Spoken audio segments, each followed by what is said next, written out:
Look, business is hard enough as it is. If you want to save yourself years of headache and financial ruin, then you're going to want to make sure to avoid these three businesses. So the first one is food franchises. Now the irony in this, given that my first real business was food franchises, and that was actually the platform in which I started really building my first entrepreneurial successes. You may say, hey, Tariq, that seems weird that you would say to avoid buying food franchises. Well, I think that I have a unique perspective and I can give you all of the juicy details of why you should not start that business. When you think of food franchises, what do you think about? Companies like McDonald's and Taco Bell and Dunkin' Donuts, right? One of the biggest reasons to avoid food franchises is that they need a lot of capital. There's so much money that's needed in order to start a food franchise. My very first franchise cost $340,000 to get up and open. What I didn't know was that I could have started service-based franchises that were half the cost that actually would have had double the profit margin in those businesses. So here's a couple reasons to avoid food franchises. Number one, you need a lot of money. You need a lot of capital. They're very expensive to get up and open. Number two, then they have lower profit margins. And number three, you typically need multiple locations in order to really be able to produce any sort of solid profit that you can pay yourself and take home. So let's think of the most popular food franchise that everyone knows, right? Something like McDonald's. The average investment for McDonald's franchise is between $1.4 to $2.5 million to get open. That's according to their franchise disclosure document, and the average sales was $3.6 million. So right off the bat, I mean, how many of you have $2 million laying around to go open a McDonald's franchise?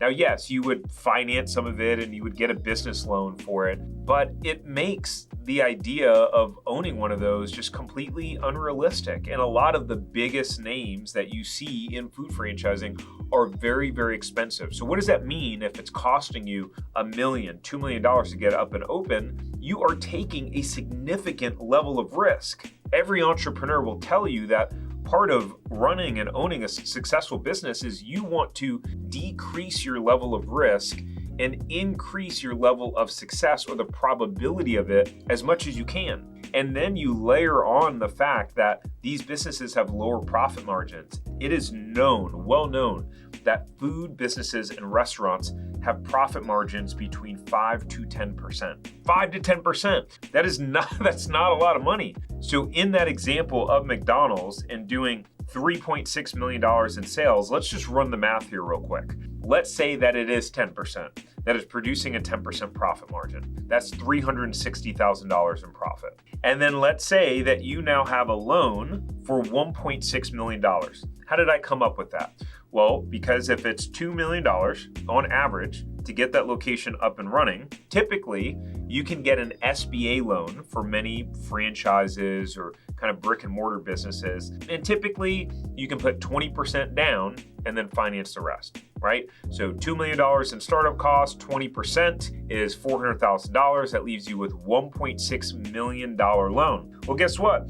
A $1.6 million loan at 11% interest is $264,000 a year in loan payments that you're paying. So great, now you have about $96,000 left over. So even though you made $360,000 in profit, what we would call your debt service is over $250,000. So now you have this remaining $96,000 and you go, okay, well, that's fine. I'll take my $96,000 and I'll just own like 3 or 4 or 5 McDonald's and I'll be making a bunch of money. Well, hold on a second. In that $96,000, you still have to leave money in your business account to support the cash flow fluctuations of the business. You can't just take every penny out of it. So at that point, let's say that you left even $5,000 a month, which is $60,000 a year. All of a sudden, you're like, oh great, I pretty much didn't make any money to have a $1.6 million loan and take on that level of risk. The math doesn't check out. And that's part of why McDonald's actually requires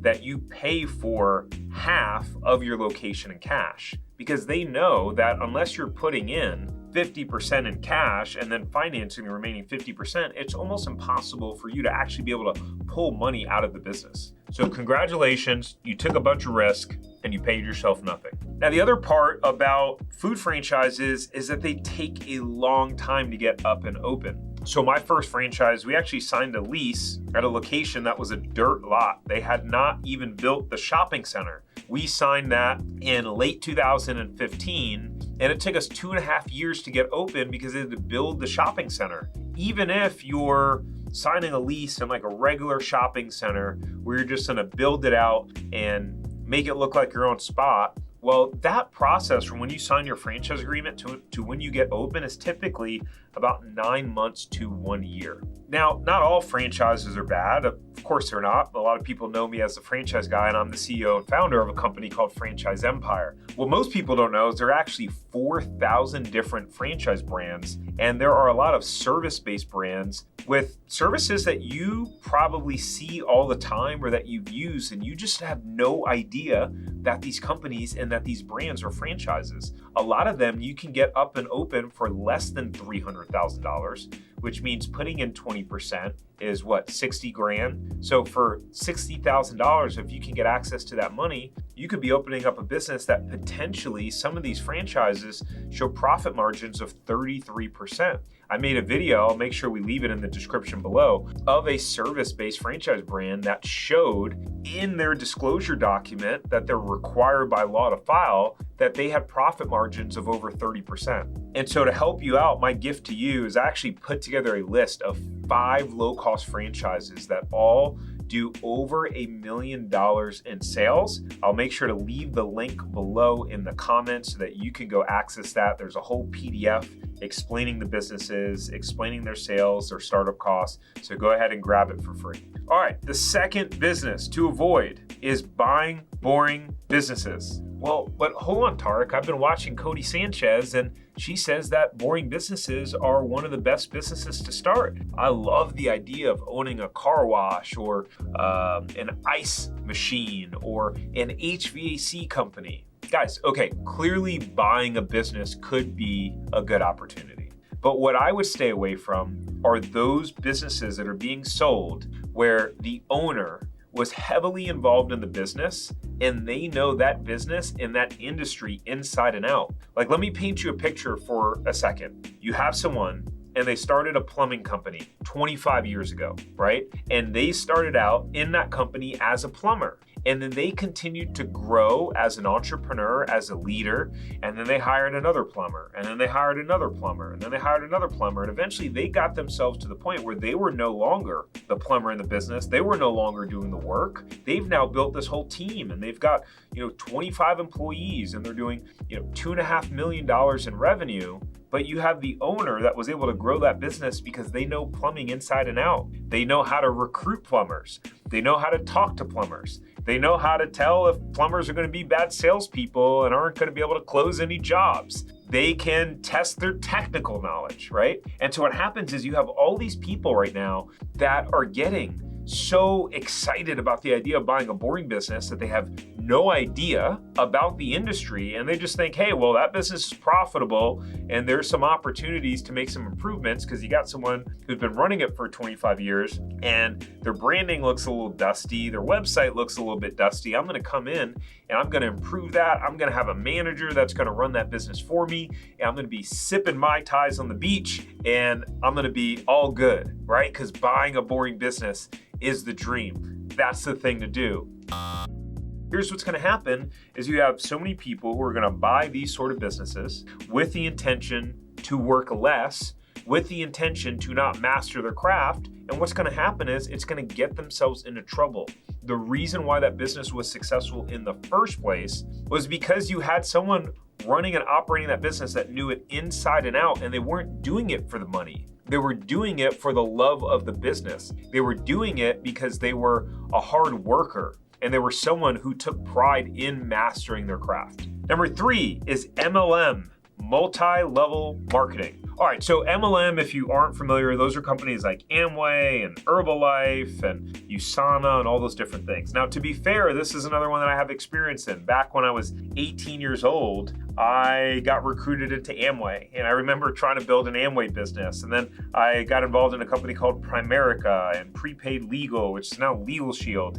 And look, this is not to say that some of like the products and services of those businesses are great and legitimate. Actually, I still have my Legal Shield membership, which has helped me get out of a bunch of tickets, and it's been very helpful. But MLM as a business model has some flaws. Number one, the turnover is crazy high. You are constantly having to recruit people. The business model is based off of you recruiting other people and then being able to kind of override off of their sales or their production. Now, because of the fact that the FTC has proved that 99% of people don't actually make any sort of significant income in MLM, there's a lot of turnover. There's a lot of people constantly leaving. And so you're constantly having to recruit and bring in more and more people. It's kind of like a membership-based business where let's say you have 1,000 members, but you're losing 100 members a month. Well, unless you're able to acquire more than 100 members per month, then your business is dwindling. And it puts you in a tough position because every time you get new customers, you're constantly having to try to replace them. And then boom, you're SOL. The other thing is that it's not an asset that you actually own. Part of the entrepreneurial dream is to be able to build a business that one day you can sell, that you can work really hard, that you can risk your capital, and that you can, have these times of stress eventually pay off and be able to, after 5, 10, 15, 20 years, to be able to sell your business, to get a nice big fat check and go retire, or go start another business or do something else. And the reality is, in the world of MLM, it is not an asset that can be sold. After years of operating my food franchises, I was able to sell those businesses. I was able to then get a check for those businesses and then be able to go and take that money and reinvest it into other things. You definitely want to make sure that, you're looking at businesses that you can one day exit, at least if that's something that's important to you. So you may be wondering, hey, Tariq, okay, those are 3 businesses to avoid and not to start. What are the businesses that I should start? Well, in this video, I break down 7 businesses that make a load of money. Go ahead and check it out. I think you'll get a lot of value out of it.